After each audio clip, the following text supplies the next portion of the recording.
El país de los Camisards, de Robert Louis Stevenson.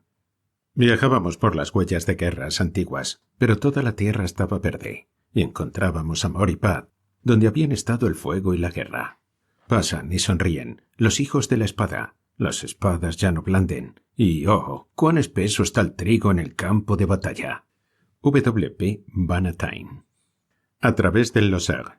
El camino que había seguido por la tarde terminó pronto, y avancé siguiendo a lo largo de una ascensión de césped desnudo, una hilera de pilares de piedra como los que me habían dirigido a través del Goulet. Ya hacía calor. Até mi chaqueta al fardo y seguí caminando con mi chaleco de punto. La propia Modestine estaba muy animada y emprendió espontáneamente, por primera vez desde que la conocía, un trote agitado que hizo saltar la vena en el bolsillo de mi abrigo. La vista, que dominaba de nuevo el norte del Gévaudan, se ampliaba a cada paso. Apenas aparecía un árbol, apenas surgía una casa sobre los campos de colinas agrestes que se extendían al norte, al este y al oeste, todo azul y dorado en la bruma y en la luz del sol de la mañana. Una multitud de pajarillos volaban rápidamente y piaban cerca de mi camino. Se posaban en los pilares de piedra, picaban, daban saltitos por la hierba y los vi trazar círculos en bandadas por el aire azul y mostrar, de cuando en cuando, las alas traslúcidas y agitadas entre el sol y yo. Casi desde el primer momento de mi marcha había llenado mis oídos un ruido grande y apagado, como el de un oleaje lejano. Unas veces sentía la tentación de atribuirlo a la voz de una cascada próxima y otras veces a una consecuencia subjetiva del silencio absoluto de la colina. Pero a medida que seguía avanzando, el ruido aumentó y se convirtió en algo parecido al silbido de una tetera enorme, y al mismo tiempo empezaron a llegarme ráfagas de aire fresco procedente de la cumbre. Al cabo, comprendí. El viento soplaba con fuerza del sur sobre la otra ladera del Lozère, y a cada paso que daba me acercaba más al viento. Aunque lo había deseado durante largo tiempo, al final me resultó bastante inesperado superar la cumbre con los ojos. Un paso que no parecía más decisivo en ningún sentido que muchos otros pasos que lo habían precedido.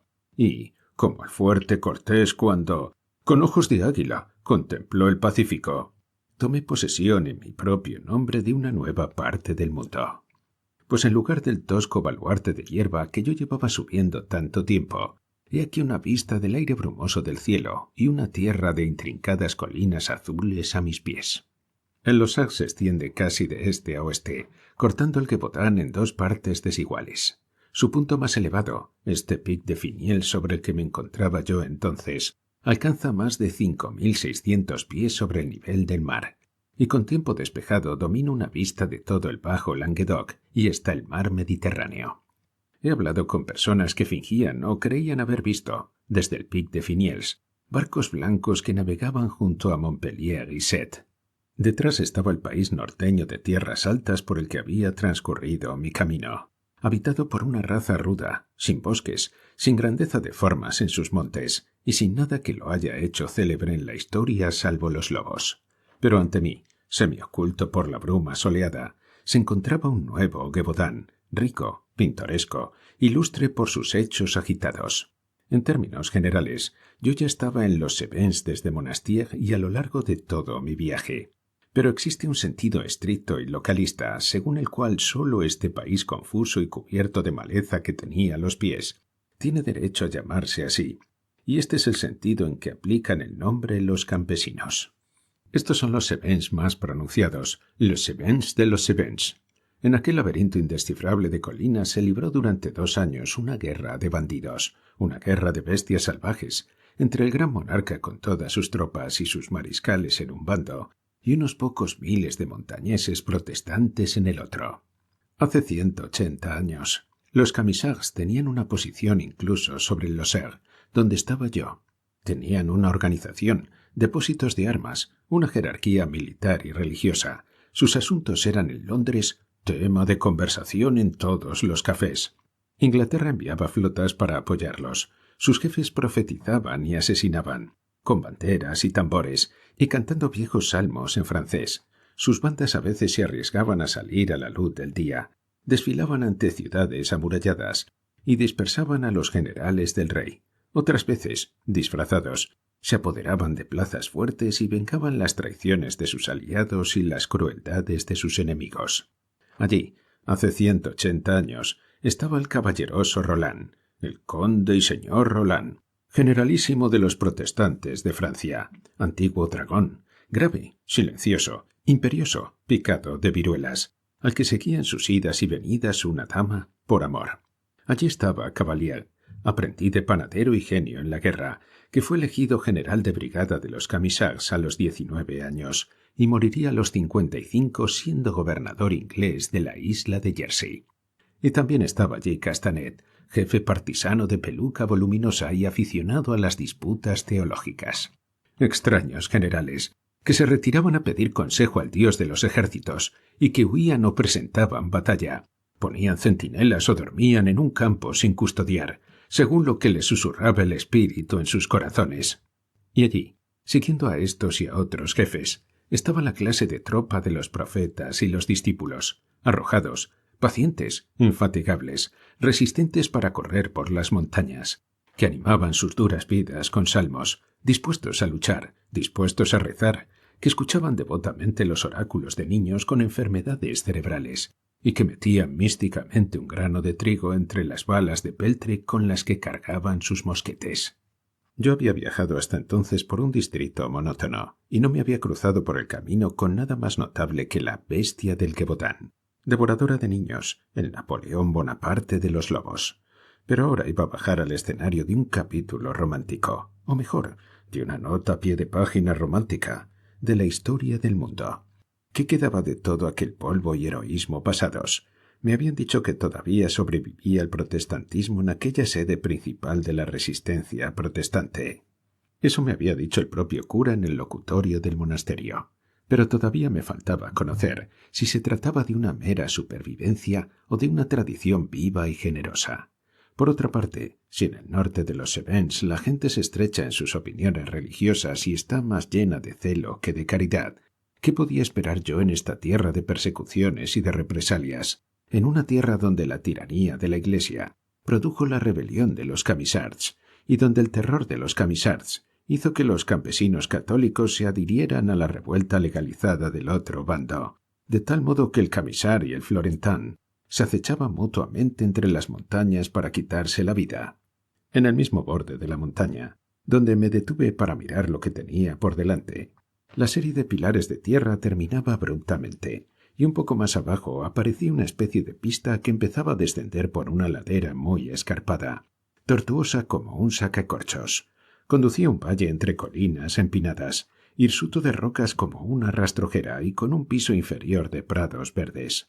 Seguí la pista con precipitación, lo pronunciado de la pendiente, los giros continuos y ágiles de la línea de descenso, y la vieja e incansable esperanza de encontrar algo nuevo en un país nuevo contribuyeron a prestarme alas. Un poco más abajo comenzaba el curso de un arroyo que se formaba a partir de muchos manantiales, y pronto empezaba a producir un sonido alegre entre las colinas. A veces atravesaba la pista dando origen a una pequeña cascada, con un charco en el que Modestín se refrescaba las patas. Todo el descenso es como un sueño para mí, tan aprisa lo realicé. Apenas había abandonado la cumbre cuando el valle me rodeó en mi camino, y el sol caía sobre mí mientras caminaba en una atmósfera estancada de tierras bajas. La pista se convirtió en camino y subía y bajaba en ondulaciones suaves. Fui recorriendo una cabaña tras otra, pero todas parecían desiertas y no vi a ningún ser humano ni oí más sonido que el del arroyo. Sin duda, me encontraba en un país diferente del día anterior. El esqueleto rocoso del mundo quedaba expuesto aquí vigorosamente al sol y al aire. Las laderas eran escarpadas y cambiantes. Había robles colgados a lo largo de las colinas, bien crecidos, sanos de hoja y tocados de colores fuertes y luminosos por el otoño. Aquí y allá caía otro arroyo por la derecha o por la izquierda, bajando por una garganta de peñascos blancos como la nieve y tumultuosos. El río del fondo, pues se iba formando rápidamente un río, recogiendo agua de todas partes mientras trotaba en su camino. Burbujeaba aquí en rápidos desesperados y reposaba ya en charcas del más encantador verde mar, con toques de pardos acuosos. En todo lo que he andado no he visto nunca un río de tonos tan cambiantes y delicados. El cristal no era más claro, los prados no eran ni la mitad de verdes, y en cada charca que veía sentía la emoción del anhelo de quitarme aquellas vestiduras calientes, polvorientas y materiales, y de bañar mi cuerpo desnudo en el aire y en el agua de la montaña. A lo largo de todo mi camino no olvidaba nunca que era domingo. El silencio era un recordatorio perpetuo, y oí en espíritu el clamor de las campanas de los templos por toda Europa y los salmos de 1000 iglesias. Al cabo llegó a mis oídos un sonido humano, un grito de extraña modulación entre lo patético y lo burlón, y mirando al otro lado del valle vi a un pequeño rapaz que estaba sentado en un prado, con las manos alrededor de las rodillas y empequeñecido por la distancia hasta adquirir un tamaño casi cómico. Pero el bribón me había visto bajar por el camino, de robledal en robledal, conduciendo a Modestín, y me hizo los honores del nuevo país con este saludo trémulo y agudo. Y como todos los ruidos son encantadores y naturales cuando se oyen a suficiente distancia, también este, que atravesaba tanto aire limpio de montaña y que cruzaba todo el verde valle, tenía un sonido agradable en mis oídos y parecía una cosa rústica, como los robles o el río. Un poco después, el arroyo que yo seguía desembocaba en el Tarn, en Pont de Montbert, de sangriento recuerdo. Pont de Montbert. Una de las primeras cosas que encontré en Pont de Montbert fue, si no recuerdo mal, el templo protestante, pero esta no fue más que una muestra de otras novedades. Una atmósfera sutil distingue un pueblo de Inglaterra de un pueblo de Francia, o incluso de Escocia. En Carlisle puedes ver que estás en un país determinado. En Dumfries, a 30 millas de distancia, puedes estar igualmente seguro de que estás en el otro. A mí me resultaría difícil explicar en qué detalles particulares difería Pont de Montbert de Monastier o de Langogne, e incluso de Bleymard, pero la diferencia existía, y hablaba con elocuencia a la vista. Aquel lugar, con sus casas, sus calles, el lecho reluciente de su río, tenía el aire indescriptible del sur. Todo era bullicio dominical en las calles y en la taberna, como todo había sido paz dominical en las montañas. A las 11 de la mañana debimos de juntarnos casi una veintena de comensales a almorzar. Y después de haber comido y bebido, cuando estaba sentado escribiendo mi diario, calculo que fueron entrando otros tantos, de uno en uno o en grupos de 2 y de 3. Al atravesar el Loser, no solo me había rodeado de nuevos elementos naturales, sino que había entrado en el territorio de una raza diferente. Estas gentes, mientras despachaban apresuradamente sus viandas con una intrincada esgrima de cuchillos, me interrogaban y me respondían con un grado de inteligencia que superaba todo lo que había conocido hasta entonces, con la excepción de los trabajadores del ferrocarril de Chaserats. Había en sus rostros un aire abierto y expresivo. Tanto su habla como sus modales eran animados. No solo comprendieron a fondo el espíritu de mi pequeño viaje, sino que más de uno anunció que si fuera lo bastante rico, le gustaría emprender otro semejante. Hasta en lo físico se había producido un cambio agradable. Yo no había visto una mujer bonita desde que salí de Monastier, y allí solo había visto una. Ahora, de las 3 que se sentaron conmigo a almorzar, una francamente no era hermosa. Era una pobre mujer tímida de 40 años, muy inquieta en aquella table de hôte estrepitosa. Le hice de escudero, le serví vino, le dediqué mis brindis e intenté animarla en todos los sentidos, con resultados completamente contrarios. Pero las otras 2, ambas casadas, eran más hermosas que el común de las mujeres. Y Clarisse, ¿qué voy a decir de Clarisse? Servía la mesa con una pesada indiferencia apacible, como una vaca amaestrada.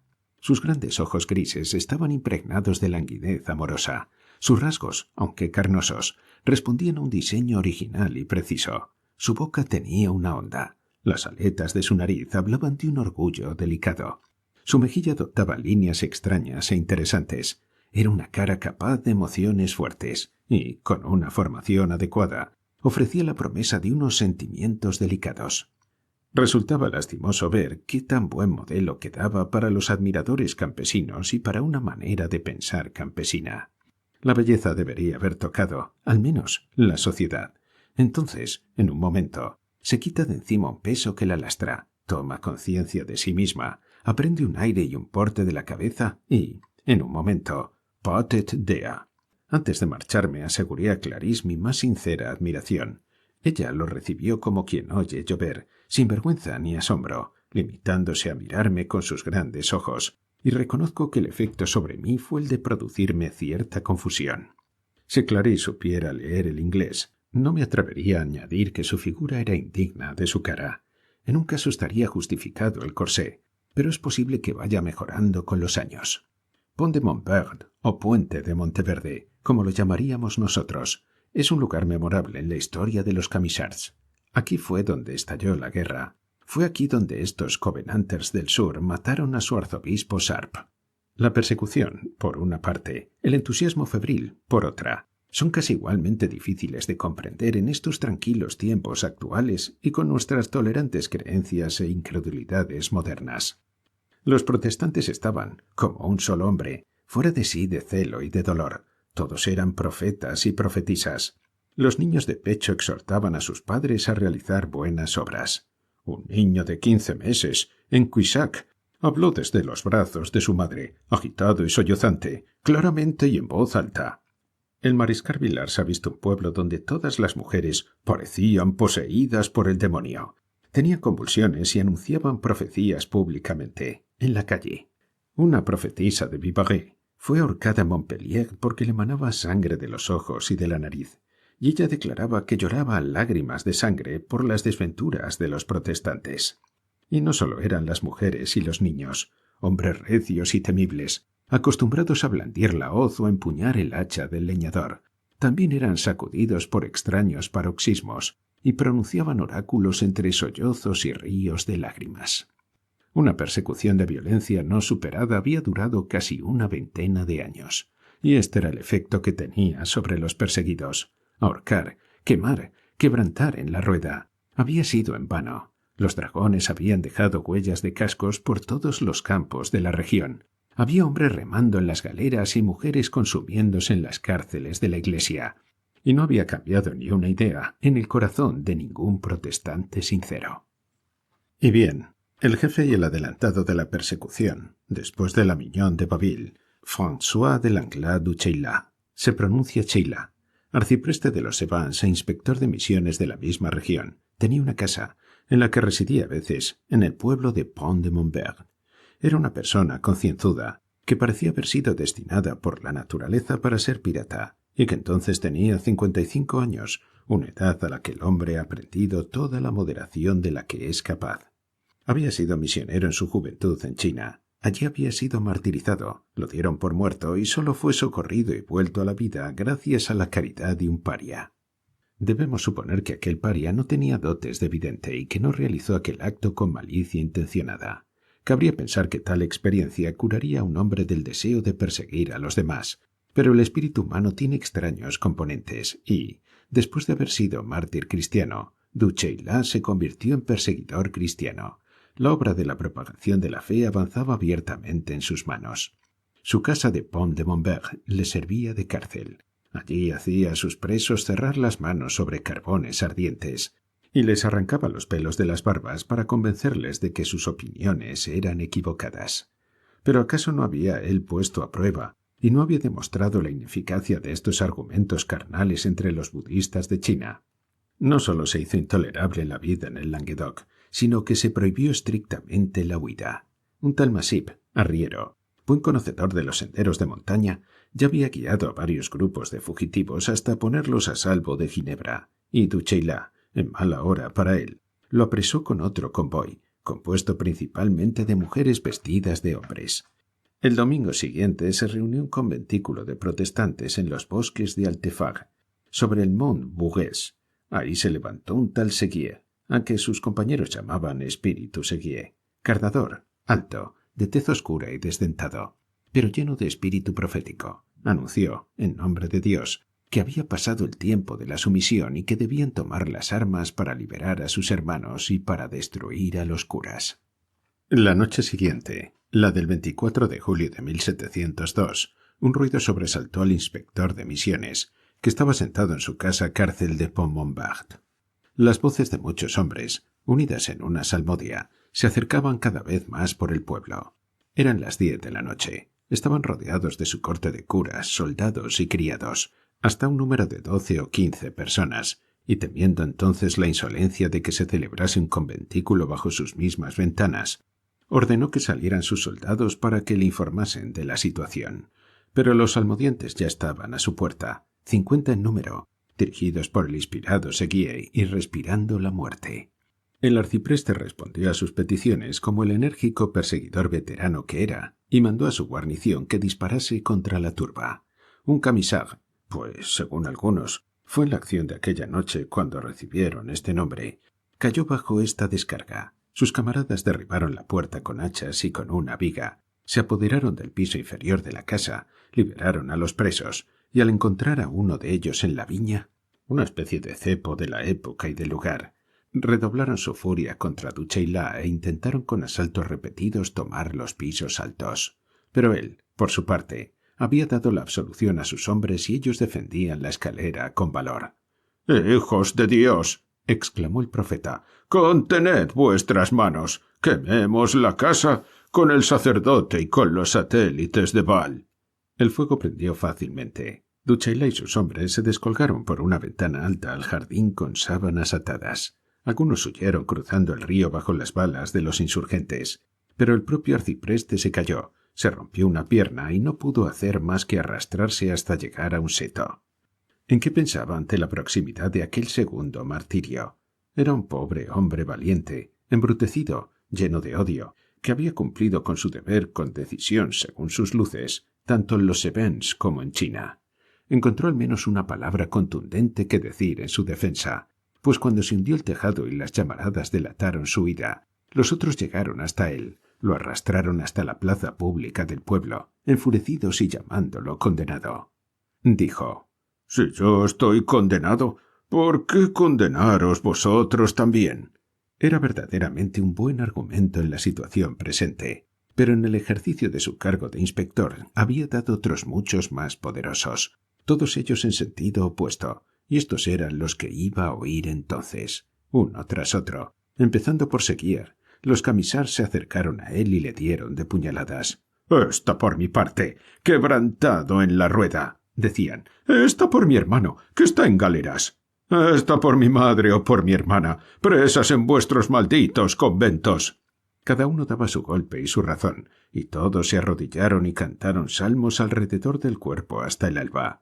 Con el alba, todavía cantando, marcharon hacia Fruguers, remontando el curso del Tarn, para llevar adelante la tarea de venganza, dejando la casa cárcel de Duchayla en ruinas y su cuerpo perforado con 52 heridas en la plaza pública.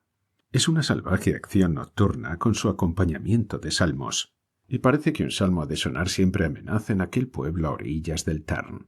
Pero en lo que atañe a Pont de Montbert, la historia no termina con la marcha de los camisards.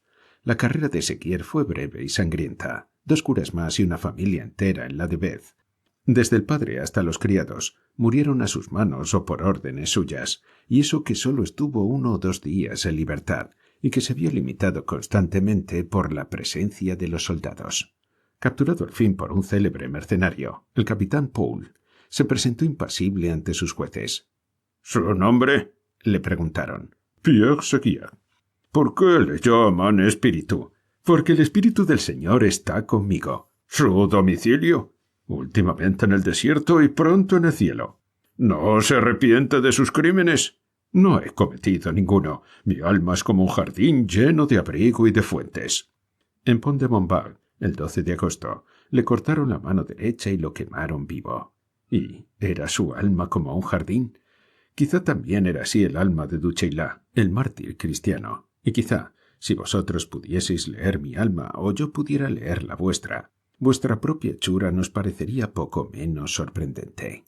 La casa de Duchayla sigue en pie, con un tejado nuevo, junto a uno de los puentes del pueblo, y si tenéis la curiosidad, todavía podéis ver el jardín al que cayó en un bancal. En el valle del Tarn. Un camino nuevo conduce de Pont-Montbert a Florac en el valle del Tarn. Es una cornisa llana y cubierta de arena que transcurre hacia media altura entre la cumbre de los barrancos y el río en lo hondo del valle. Y yo entraba y salía, a seguirlo, de golfos de sombra a promontorios de sol de la tarde.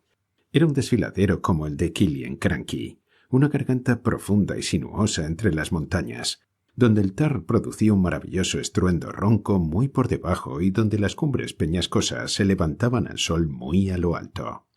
Una franja estrecha de fresno rodeaba las cumbres como la hiedra sobre unas ruinas, Pero en las laderas inferiores y en lo alto de cada cabaña, los castaños se levantaban sólidamente hacia el cielo bajo sus amplios follajes. Algunos estaban plantados en un bancal propio, no mayor que una cama. Otros, confiados en sus raíces, encontraban la fuerza suficiente para crecer y prosperar, para mantenerse erguidos y ser grandes sobre las empinadas laderas del valle. Otros, allí donde el río tenía orillas llanas, se alzaban formados en línea y poderosos como los cedros del Líbano. Pero incluso donde crecían más espesos, no era posible considerarlos un bosque, sin un tropel de individuos recios. La cúpula de cada árbol se levantaba separada y grande, como si fuera un montículo, entre las cúpulas de sus compañeros. Exhalaban un leve perfume dulce que impregnaba el aire de la tarde. El otoño había puesto tintes de oro y de orín en el verde, y el sol brillaba tanto a través del ancho follaje y lo encendía tanto, que cada castaño aparecía en relieve sobre otro, no en forma de sombra, sino de luz. Aquí un dibujante modesto dejó su lápiz con desesperación.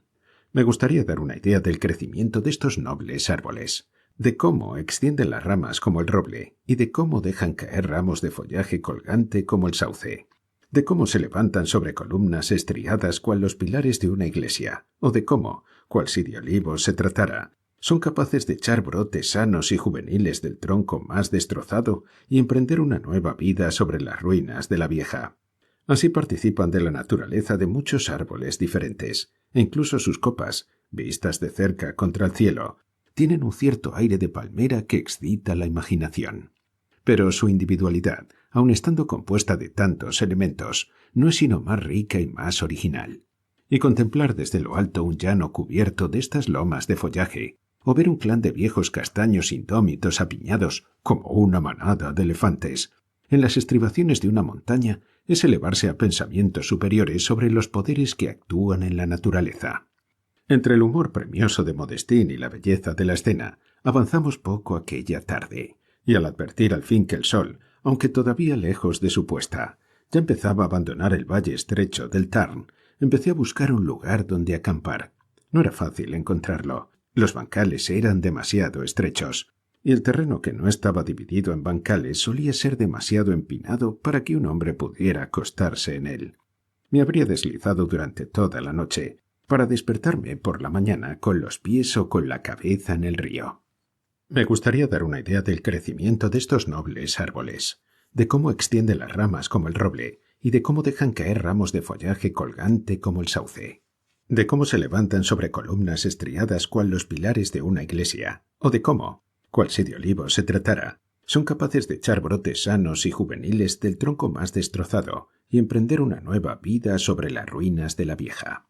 Así participan de la naturaleza de muchos árboles diferentes, e incluso sus copas, vistas de cerca contra el cielo, tienen un cierto aire de palmera que excita la imaginación. Pero su individualidad, aun estando compuesta de tantos elementos, no es sino más rica y más original. Y contemplar desde lo alto un llano cubierto de estas lomas de follaje, o ver como un clan de viejos castaños indómitos apiñados como una manada de elefantes en las estribaciones de una montaña, es elevarse a pensamientos superiores sobre los poderes que actúan en la naturaleza. Entre el humor premioso de Modestín y la belleza de la escena, avanzamos poco aquella tarde, y al advertir al fin que el sol, aunque todavía lejos de su puesta, ya empezaba a abandonar el valle estrecho del Tarn, empecé a buscar un lugar donde acampar. No era fácil encontrarlo. Los bancales eran demasiado estrechos, y el terreno que no estaba dividido en bancales solía ser demasiado empinado para que un hombre pudiera acostarse en él. Me habría deslizado durante toda la noche, para despertarme por la mañana con los pies o con la cabeza en el río. Después de una milla, más o menos, vi, a unos 60 pies por encima del camino, una pequeña repisa que tenía el tamaño suficiente para albergar mi saco, y parapetada con seguridad tras el tronco de un castaño viejo y enorme. Hasta allí, con dificultades infinitas, llevé a Modestín, en contra de su voluntad, a base de aguijones y de patadas. Y allí me apresuré a descargarla. En la repisa solo había sitio para mí mismo, y tuve que volver a subir casi otro tanto, hasta que encontré un lugar donde la asna tuviera al menos donde quedarse de pie. Era un montón de guijarros sobre un bancal artificial, que sin duda no medía en total 5 pies en cuadro. Allí laté a un castaño, y después de darle grano y pan, y de prepararle un montón de hojas de castaño, que descubrí que le gustaban. Volví a descender de nuevo a mi propio campamento. La posición estaba desagradablemente expuesta. Pasaron 1 o 2 carros por el camino, y mientras duró la luz del día me oculté, ni más ni menos que un camisar perseguido, tras mi fortificación del amplio tronco de castaño. Pero me temía mucho que me descubrieran y recibir la visita de bromistas por la noche. Vi además que debía despertarme temprano, pues en aquellos castañares se había trabajado no antes del día anterior. La ladera estaba llena de ramas podadas, y aquí y allá había una gran paca de hojas apoyada en un tronco, pues hasta las hojas son útiles, y los campesinos las utilizan en el invierno como forraje para sus animales. Hice una comida lleno de temor y temblando, medio acostado para ocultarme del camino, y puedo decir que tenía tanta cautela, como si fuera un explorador de la banda de Johnny en el Alto del Auxerre o de la de Salomón, al otro lado del Tarn, en los viejos tiempos de cantos de salmos y de sangre. O quizás más incluso, pues los camisars tenían una notable confianza en Dios, lo que me trae a la memoria el relato de cómo el conde de Gévaudan, que cabalgaba con una partida de dragones y con un notario junto al arzón de su silla para obligar a prestar el juramento de fidelidad en todas las aldeas de la región, entró en un valle del bosque y se encontró con Cavalier y con sus hombres, que almorzaban sentados alegremente en la hierba, con los sombreros adornados de guirnaldas de boj, mientras 15 mujeres lavaban ropa en el río. Así era un festival campestre en 1703. En aquella fecha, Anthony Watteau estaría pintando temas semejantes. Este campamento era muy diferente del de la noche anterior en los pinares frescos y silenciosos. En el valle hacía calor, agobiante incluso. El canto chillón de las ranas, como el trémolo de un silbato que tiene dentro un guisante, subía de las riberas del río antes de que cayera el sol. En la oscuridad creciente empezaron a correr leves susurros de un lado a otro entre las hojas caídas. De vez en cuando llegaba a mis oídos un leve ruido como un piar o un gorjeo, y de vez en cuando me parecía ver el movimiento de algo veloz e impreciso entre los castaños. Una profusión de hormigas grandes pululaban por el suelo. Los murciélagos pasaban veloces a mi lado, y los mosquitos zumbaban en lo alto. Las largas ramas con sus racimos de hojas colgaban como guirnaldas con el cielo de fondo, y las que estaban inmediatamente por encima de mí y a mi alrededor tenían en cierto modo el aire de un emparrado que hubiera sido destrozado y derribado parcialmente por un vendaval. El sueño huyó de mis párpados durante mucho tiempo, y cuando empezaba a sentir que la calma invadía mis miembros y se establecía densamente en mi mente, un ruido junto a mi cabeza me volvió a despertar del todo con un susto, y lo reconozco con franqueza, me puso el corazón en la boca. Era un ruido como el que haría una persona que rascase con fuerza con una uña. Venía de debajo de la mochila que me servía de almohada, y se repitió 3 veces antes de que yo tuviera tiempo de incorporarme y de darme la vuelta. No se veía nada. No se oyó nada más sino algunos de estos susurros misteriosos cercanos y lejanos, y el acompañamiento incesante del río y de las ranas. Al día siguiente supe que los castañares están infectados de ratas. Los susurros, los roces y los gorjeos se debían probablemente a ellas. Pero el misterio era irresoluble de momento, y tuve que componerme de la mejor manera que pude para dormir, lleno de una incertidumbre perpleja acerca de mis vecinos. Me despertó, a la luz gris de la mañana, el lunes 30 de septiembre, el ruido de pasos sobre las piedras, no lejos de mí, y al abrir los ojos vi a un campesino que iba y venía entre los castaños por un sendero que yo no había observado hasta entonces. No volvió la cabeza a la derecha ni a la izquierda, y a los pocos pasos desapareció entre el follaje. Por ahí había una vía de huida, pero estaba claro que ya había llegado hacía rato la hora de ponerse en marcha.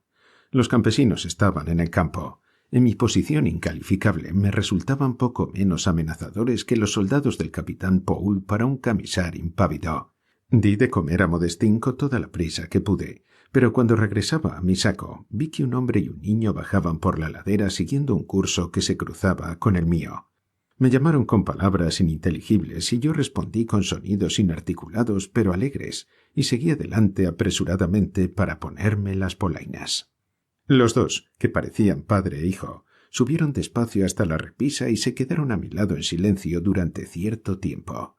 La cama estaba abierta y vi con disgusto que mi revólver estaba a la vista sobre la lana azul.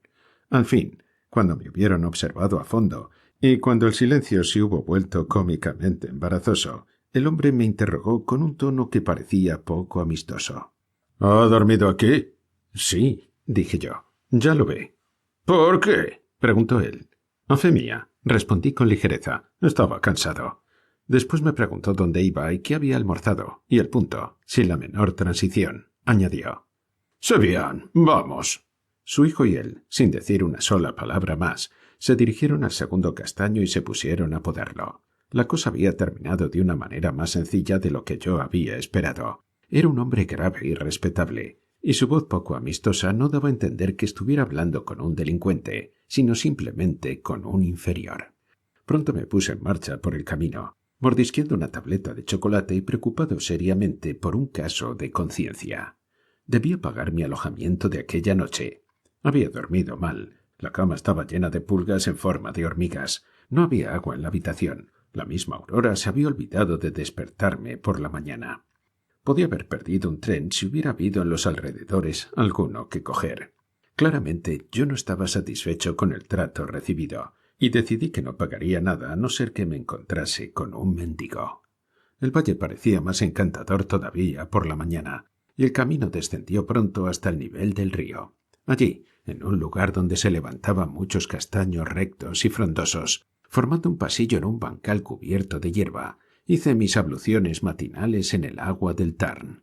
Estaba maravillosamente clara, escalofriantemente fresca. La espuma del jabón desaparecía como por arte de magia en la veloz corriente, y las rocas blancas servían de modelo de limpieza.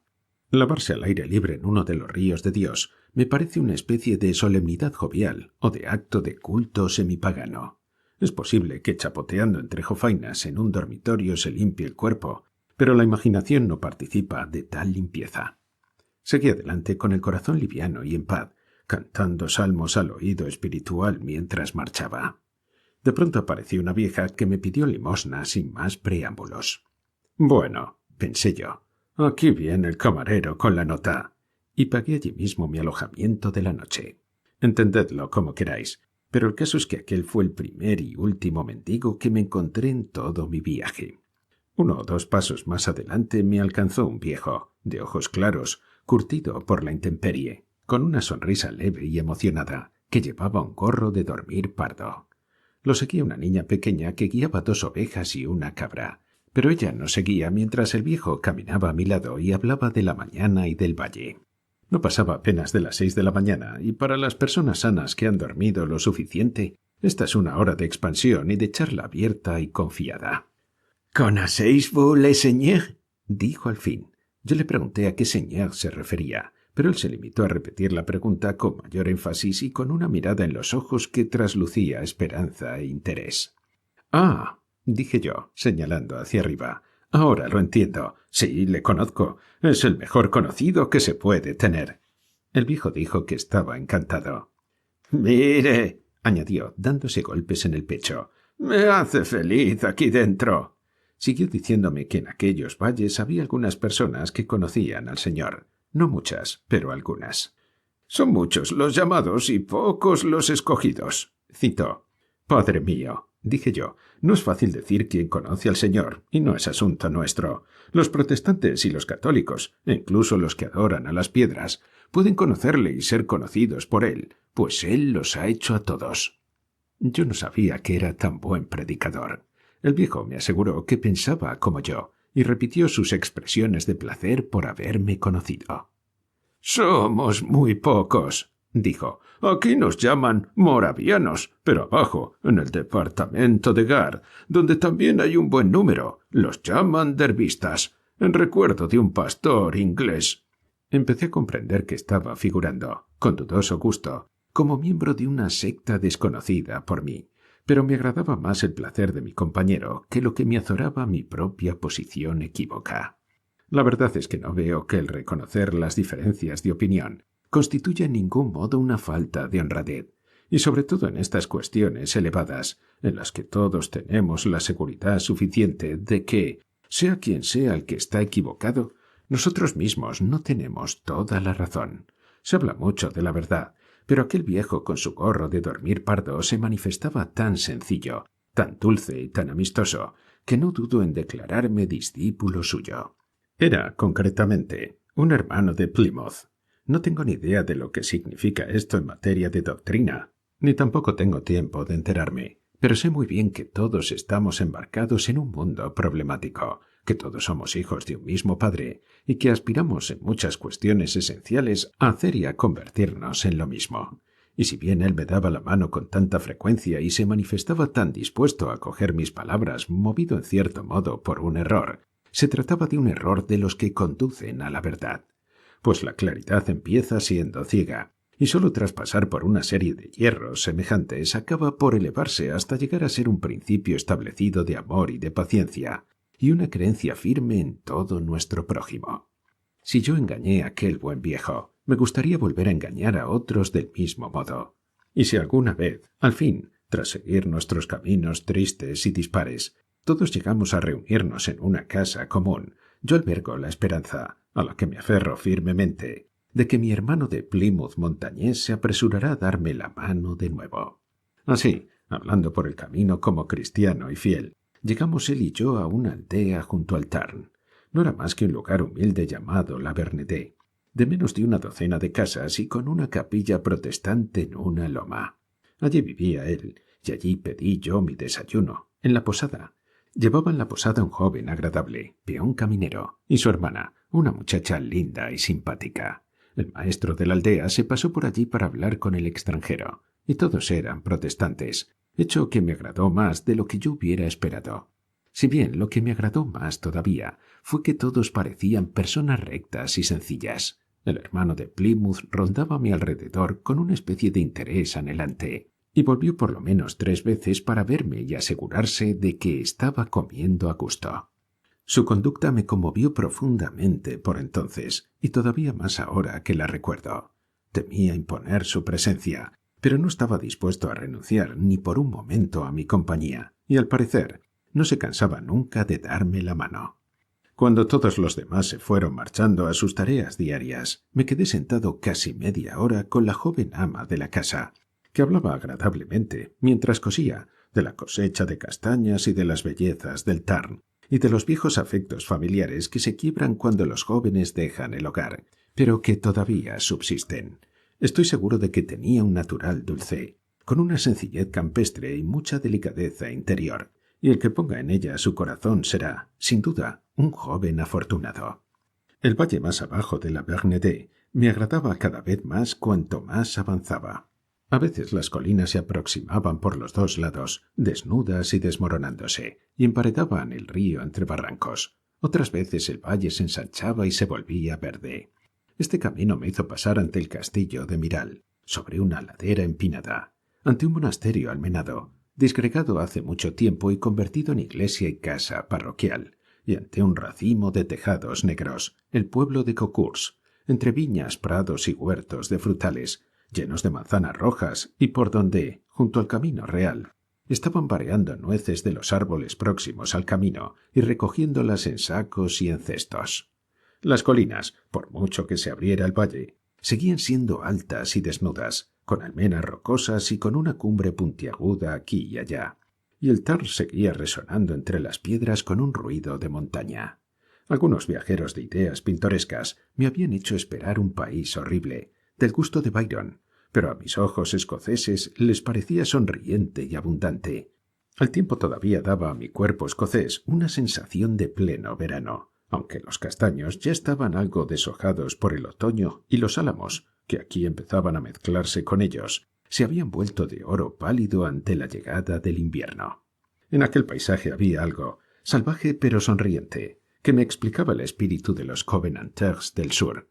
Los que se echaron al monte por cuestiones de conciencia en Escocia tenían todos pensamientos tristes y endiablados. Por una vez que recibían el consuelo de Dios, trataban 2 veces con Satanás. Pero los Camisards solo tenían visiones luminosas y de apoyo.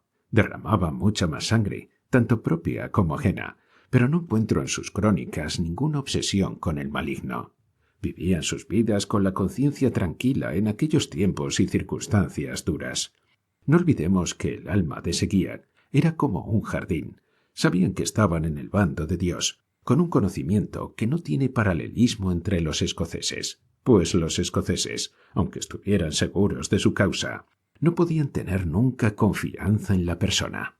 «Cuando oíamos el canto de los salmos, volábamos», dice un viejo camisal. «Volábamos como si tuviésemos alas. Sentíamos en nuestro interior un ardor que nos animaba, un deseo que nos transportaba. Era un sentimiento que no se puede expresar con palabras. Es algo que hay que vivir para entenderlo.